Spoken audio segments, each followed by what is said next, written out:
Không biết là có ai ở nhà không nhỉ?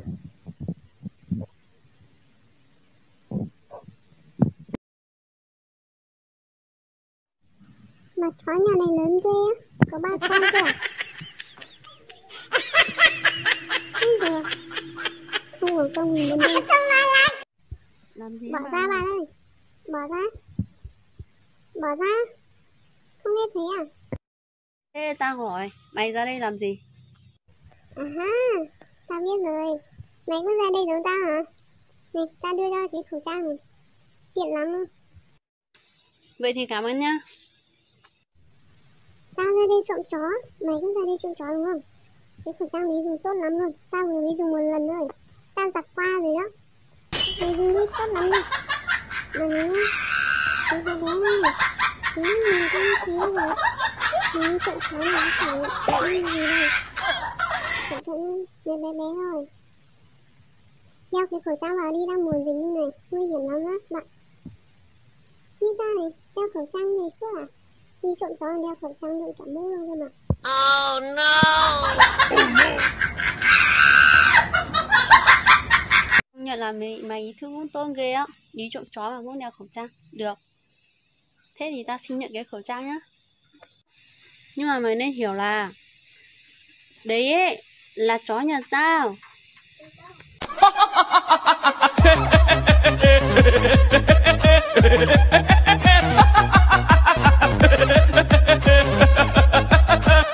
Bây giờ ấy, để tao nói cho mày biết nhá. Tao sắp cho mày viết tay đấy nha. Vậy hả? Vậy tao xin lỗi nha. Mày tưởng xin lỗi là ngon à? Mày tưởng xin lỗi là ngon à?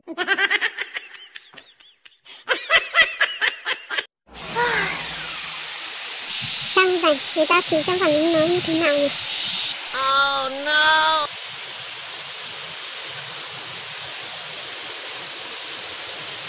Ê, tao thấy người yêu mày đi cà bồi con khác kìa.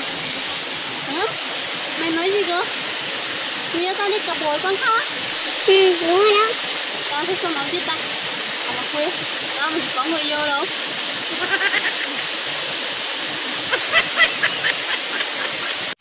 Mày đi đâu ấy? Tao á? Tao lên rừng. Đang dịch như này. Người yêu còn không có nữa. Lên rừng lỡ như mình chết rồi. Người ta chết hết rồi. Mình vẫn sống. Kinh nhờ. Oh Không no! có người yêu nhưng mà lo gì. Người ta có cặp có đôi hết rồi. Nhưng mà lỡ như một gì người ta đi hết rồi thì sao? Biết đâu. Tao cũng nghĩ là thế nhỉ, nhưng mà tin được không đây? Thực ra ấy, tao không có người yêu nên là tao lên rừng để trú ẩn. Chứ corona như này á, người yêu còn chưa có, lỡ như mình đi rồi thì sao? Trả phí à? Sinh ra thế trả phí à? Thôi nha, tao đi đây.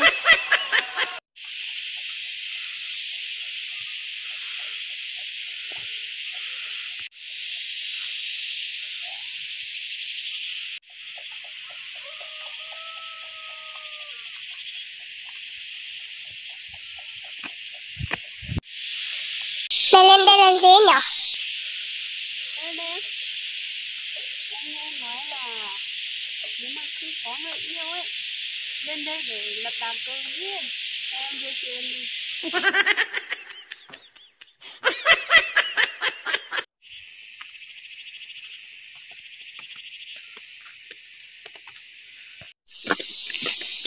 Quê em đây nhỉ? Công nhận em cũng thấy quen đẹp thật.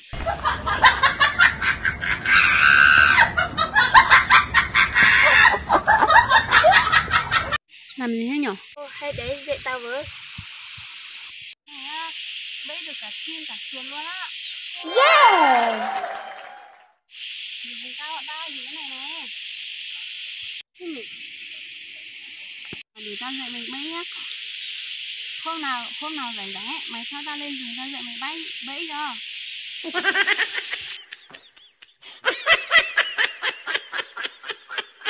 Nào dạy tao nhé. Dạy mày nhá.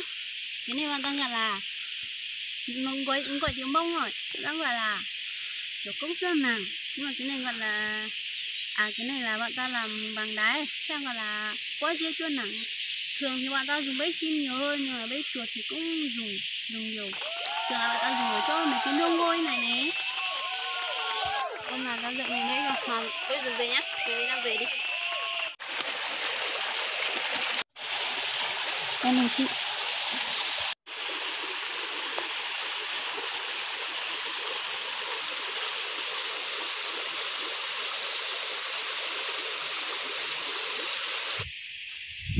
Em đây hả? Đúng rồi chị, kia bán em á. Oh no! Có thế, trời cả ngày hôm nay ấy, có thấy anh đi qua đâu mà chuyển xuống cái bóc ra đấy nhở? Đúng á, siêu luôn. Ông này. Kìa. Tao thấy rồi. Để ta.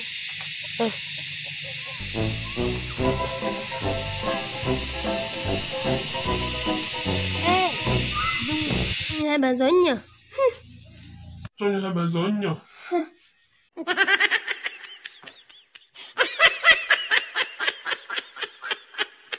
mày có biết quy định của cái thôn này là không đeo khẩu trang không được vào không?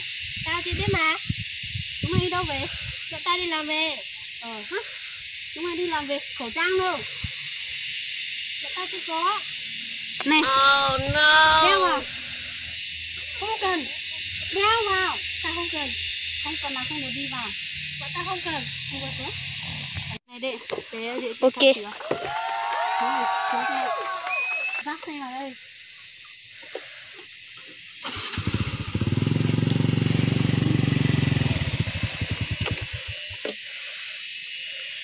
Xuống. Này nhá, tao nói cho chúng mày biết nhá. Quy định của cái thôn này ấy, phải đeo khẩu trang thì mới được vào. Ở đây ấy, tao đã chuẩn bị sẵn mấy cái khẩu trang ấy. Tao dùng nhiều lần rồi. Nhưng mà tao giặt qua rồi. Tao dùng nhiều lần rồi. Nhưng mà tao giặt qua rồi. Nói cho chúng mày biết nhá. Quy định của cái thôn này ấy, phải đeo khẩu trang vào. Không đeo khẩu trang vào ấy, chúng mày đừng hòng bước qua đây nhá. Đây có băng nhá, 1, 2, 3. Và đây thì bọn tao ở đây. Thôn bảo phải đeo khẩu trang thì mới được bước qua đây. Bác Oh bọn tao ra no! đây, ngã tư này chờ. Xem có ai đi qua không nhá. Chúng mày biết bọn tao chịu khối không?